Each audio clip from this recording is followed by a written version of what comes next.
everybody, this is Tracy here with another edition of A View from Tracy's Point, and we are here to talk about Love Is Season 1, Episode 8, which was titled Rose Going Home.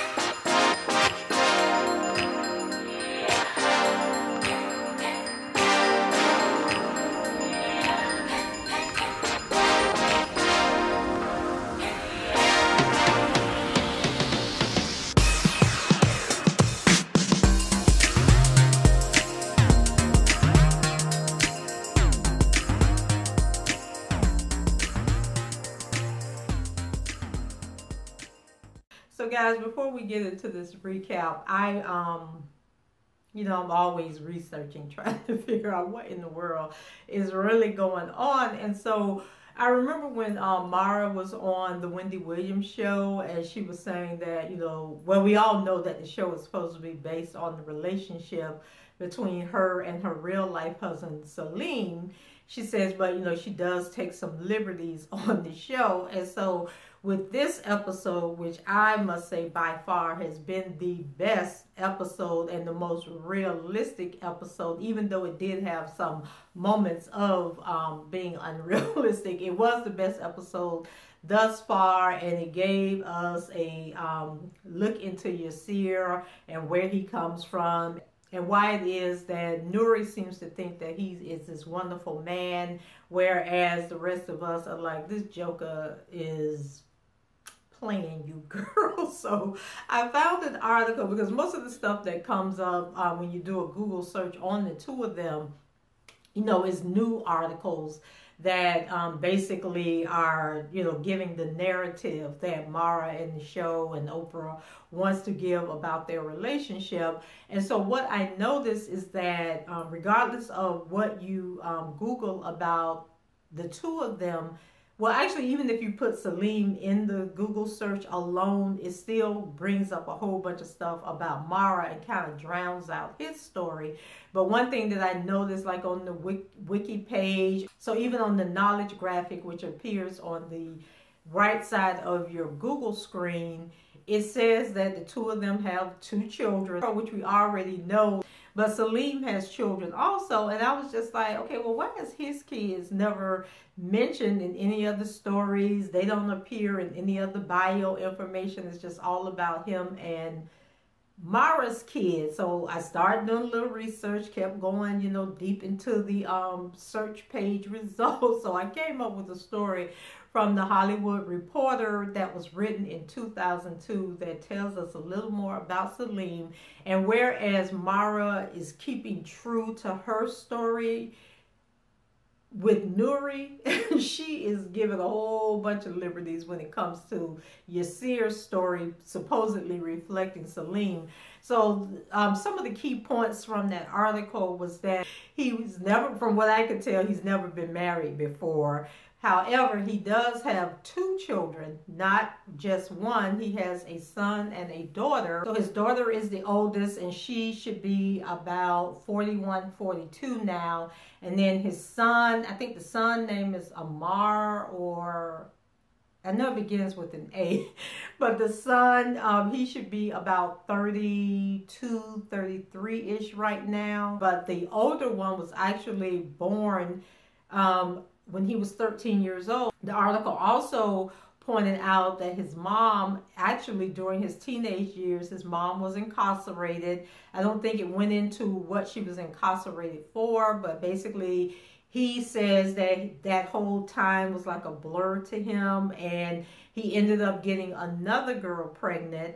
And then he basically got his start as a writer. So the whole thing about the mom encouraging him to go to California and pursue his dreams, that part is true. And then also talked about, which I thought was interesting because you guys remember the episode where Angela pitched her story and they were talking about instead of the mother having cancer, she should have gangrene. Well, Salim's mother actually did suffer from gangrene as a result of diabetes, which forced him to leave Hollywood and come back home to Richmond, to help take care of her. And his first film was actually a collaboration with another writer, and that they invested like $25,000 to get this movie, and it was called Dry Longso or something like that. Some weird name like that. And it was basically, played in the Sundance Film Festival in 1999, and it dealt with gang violence in Oakland. And then the quote that the older Yasir makes where he says, can we cut the bullshit and get on about the business of living a life together? That was actually a true quote from Salim, and it actually, he said that after him and Mara went on their first date together, and he kind of like just threw it out there. And so I just thought that that was interesting. Since, whenever somebody says that they're doing a movie or a show on their real life, I just like to research and, get information and tidbits to see what's real and what's not real. And so just knowing those things about him, I kind of like felt like some of this stuff would have been even better introduced into the show than, them trying to show Nuri as being this little perfect romantic, who did so much to help Yasir, get on his feet and find his way and, having confidence and believing in him. Like, I would have loved to have seen some of this stuff, like what is it like to be trying to pursue your dreams and have a mother who's incarcerated and then she's sick with diabetes, which they kind of touched on the whole illness part. They didn't really get into what the mother's illnesses were on this episode, but we do know that the mother is sick and suffering from something. So I don't know, I just thought I would share that information with you guys because it was kind of intriguing to me. So before we get into the Nuri and Yasir drama, let's talk about Angela.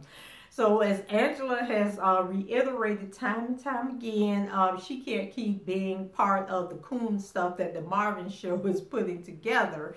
And so she wants serious conversations, smart jokes, and dealing with real life issues, so Norman, basically says that he's at the point where he's about to fire her, but he feels responsible for throwing her out there to create these episodes on her own without giving her a lot of guidance. So the two of them sit down to brainstorm and come up with an idea to save the script. So she is just like really trying, really trying, but they have a session together and they're throwing out ideas, and, Norman is just laughing and kiki, and he thinks that her ideas are all great. But then he throws in something about, instead of using that, why don't we have like a eating contest and have them where they're competing with a pig? It was just some crazy random nonsense that he was throwing out there. So he sends Angela back, to try and figure it out. But Angela finally comes to the point where she says, I'm not doing this. I'm just going to go in and quit. So when she goes in, to basically tell Norman that she's going to quit, he was like, okay, so you're going to deprive me the opportunity of firing you? So then she was like, okay, well, let's start the conversation over and you can go ahead and fire me, have that satisfaction. And then, he had told her earlier that he wasn't going to fire her because I guess he still would have had to pay her contract out. And so that's why he was giving her this second chance. So when she goes back in and says, okay, I'm quitting, but I'll go ahead and give you the satisfaction of firing me, then he basically tells her, you're not the only person that came into the industry with all these great ideas about how you're going to change the image of black people and have more serious writing and everything, but you have to pay the dues. And he's like, just like I had to pay the dues. There are a lot of things I've done that I didn't want to do. And so Angela really wasn't trying to hear all of this. So then when she says, okay, go ahead and fire me, he lets her know, I'm not firing you, I'm hiring you. And he tells her that ABC, he's writing a pilot for ABC, and that he wants her to write with him for a show starring Whitney Houston. So I don't know if this was like the Moesha, which we know that Mara actually did write for, if this is like Living Single with Queen Latifah, because I'm sitting there trying to think of all these famous people that did have shows that came on TV that they could have been talking about. So I can't wait till Miss Nuri get back and find out that Angela is moving on with her career. Oh, and he also lets Angela know that she was the best decision that he ever made, you know, hiring her and bringing her in. Now let's go over to Nuri and Yasir. So they are, you know, still, they done spent more time in bed than they done spent doing anything else. And I'm like, Yasir, why you ain't at your job? Why is you laid up with Nuri? When you got, you could be writing right now, you could be at your job stocking books and taking out trash. The Yasir calls his mom and tells her something, so then they hang up the phone, and then him and Nuri, you know, start kissing, and he about to go down on Nuri. When the phone rings, and it's the mom saying that she did star 69 and called back, and so then Nuri gives Yasir the phone, and so him and his mom are talking. So she's really admiring their relationship and how they can talk about politics, because she was calling to talk about how the first black president, Bill Clinton, had put forth his war on drugs initiative, and how it really ain't gonna be a war on drugs, it's gonna be a war on black people.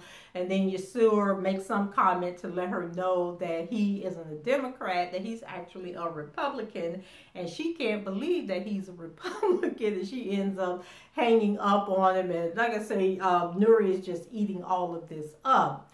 So then they make the decision that they're going to go visit Miss Rose, and that he wants to see his son Deontay, and that, you know, even if he's just seeing him for small things like a missing tooth, because I think his tooth that came out, so they were going to put something under the pillow or something. So, you know, they go on this road trip.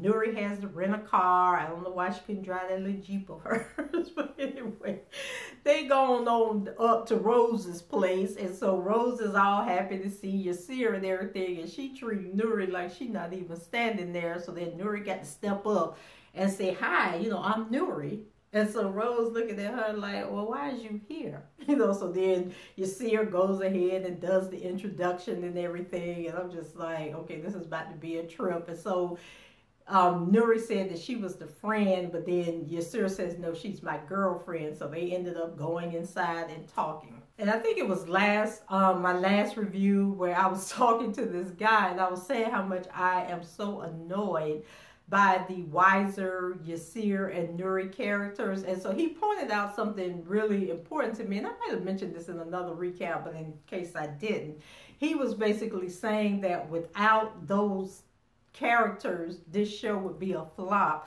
because they have to you know, hold the story together and give their perspective, like their wisdom, looking back on their lives as to why Nuri didn't just dump Yasir and she stuck with him. You know, so they're the guiding force of the show, and they're the ones that's getting into our psyche to help us see things a little differently. So they get into the house and they get into a conversation where Yasir finds where the son isn't taking his piano lessons anymore. And so he's all bent out of shape, and I'm sitting there saying, so you taking your little unemployment check and you sending it home to pay for piano lessons, but you're not sending the mama money to help support the child and put food on the table and keep a roof over his head. Like, that doesn't make any sense to me. And then the women in the comments on Twitter, they was just like, how they thought that was a great thing and that the mother had no right to stop the lessons. Just like, what is wrong with y'all women? So he gets all upset and bent out of shape, and him and the mom get into an argument when he says that he's going over to the son's mom's house, and her name was Destiny. And so he's going over there, and the mom was like, don't you go over there, what are you doing? And so Nuri tries to intervene. He tells Nuri basically to shut up, mind her own business. So she's standing there like, oh my God. So then he realizes that he didn't drive to wherever they was at. That was actually Nuri's rental car. So now he got to ask Nuri, can I get the keys to the rental car? So she gives him the keys. I would have been like, no, Joker, you need to walk over there. And actually what you need to do is come back in this house and calm down. So he leaves Nuri at his mom's house. Nuri don't even know the mom. And before all of this jumped off, the mother Rose was telling Nuri that she smiled a lot, like basically throwing shade at Nuri, like you're an airhead, you don't know what's going on, and I wish you would stop with that stupid smiling. And so then she was upset. The mom was upset that they came without calling, so she got on like her caftan, and I think she had a scarf on her head, so she excuses herself to go up and get dressed. And so when she walks out, Nuri, of course, tells Yasir, your mom doesn't like me. And he's like, oh, she likes you, but you're sitting in her chair. So then Nuri jumps up, it goes and sits next to Yasir. And then that's when everything jumped off about piano lessons. So he leaves Nuri there with the mom, so they have their opportunity to bond with each other. So she's basically telling Nuri, like, you're just this little valley girl. You don't know what's going on. And then Nuri's like, no, I'm actually from Compton. I do know what's going on. So then she teaches Nuri how to say motherfucker. So she was like, oh, so you the real motherfucker. And then Nuri's like, yeah, I'm the real motherfucker. And then she's like, no, it's motherfucker. So they have that little going back and forth. And it kind of like releases the tension between the two of them. So Yasir comes back and he's like telling the little boy, get your stuff. You got to go. Your mom's on the way. So he's like trying to push the son out, and everybody looking at him. And I think his dad had then showed up at that point, or the mother's husband had then showed up. And so he's, like, what's going on? Why are you trying to push him out? Well, we find out that Destiny, the ex-wife, is on her way, and Yasir don't know what's about to come out of her mouth. So he needs to get that little boy out that door. But Destiny went to bamming on that door and bust in that house and lit it up in there, and was basically telling Nuri, he gonna go through your money just like he went through Ruby's money. This Negro ain't about nothing. So we see a very aggressive side of Yasir, like Destiny was pushing him and hitting him in the chest, and he had to do everything within his power not to hit her. And I'm like, okay, did they have an abusive relationship? Because just his mannerism and the way he was acting is just like a man who is very abusive, and he's trying his hardest not to act out in front of other people, in front of company. But the minute that everybody leave the house, he gonna get all up in that ass and beat the woman down to the white meat. Like, that's the kind of aggressive he was being.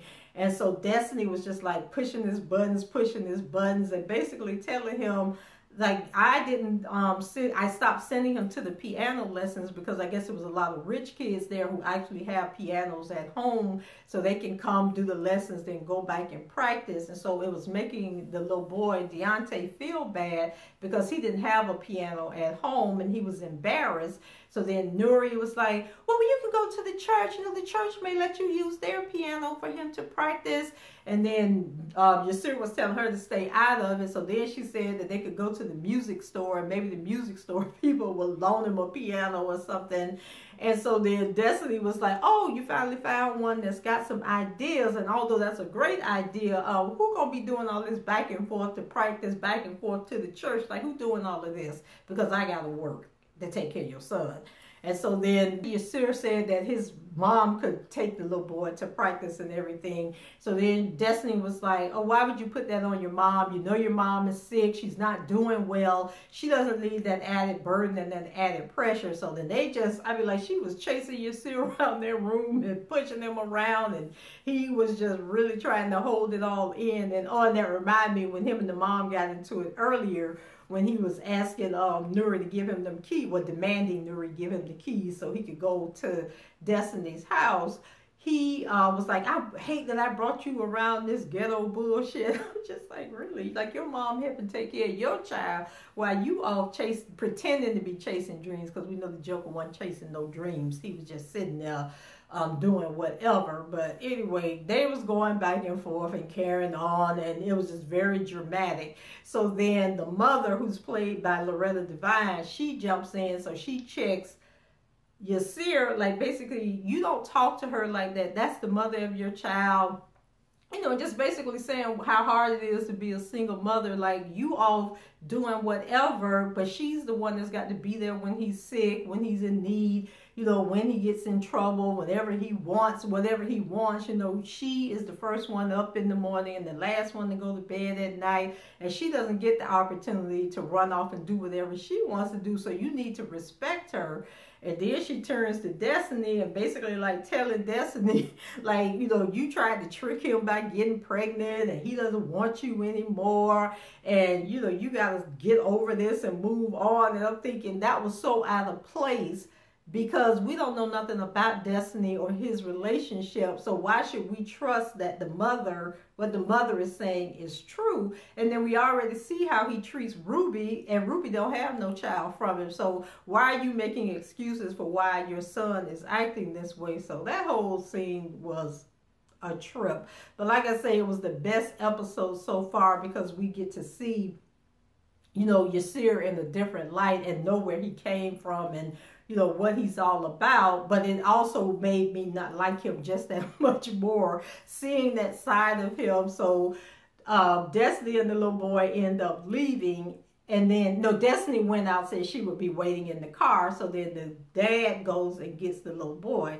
So then the little boy comes in and he's kind of upset, because remember, they came there because he had lost his tooth. And so he was saying, okay, so I guess I don't get to see the tooth fairy now. Y'all in here acting the fool. So then Nuri had actually placed $5 under a pillow, supposedly, and written this note where she was like going to give him $1 for each missed tooth, $5 for each lost tooth, $10 for brushing and flossing, and then $20 a tooth if he sent the tooth to her house. And so I was sitting there like, who does this? Like, seriously, Mari, you are just really going overboard trying to make Nuri look like this angel. And then Yasir is looking at her like, you about to get this boy like 100. I mean, how many, do you lose all 32 of your teeth? Like, she gonna give him all this money, or is it just the front teeth that you lose? But anyway, it was a couple of $100 that the little boy was gonna end up with if he did everything that he was supposed to. So the little boy was happy and he left out of the house, and then it was just like, all is good in the neighborhood. It looks like next week some stuff gonna jump off, and then Nuri is really gonna come to the realization that this guy might not be worth all that she's putting into him. So guys, I think that was it for me. That's all I can really remember about the show. Leave your comments below and let me know what you thought about this episode. Was this one of the better episodes to you? Rate the video, subscribe to the channel if you haven't done so already. And until the next time, I shall talk to you guys later. Bye-bye.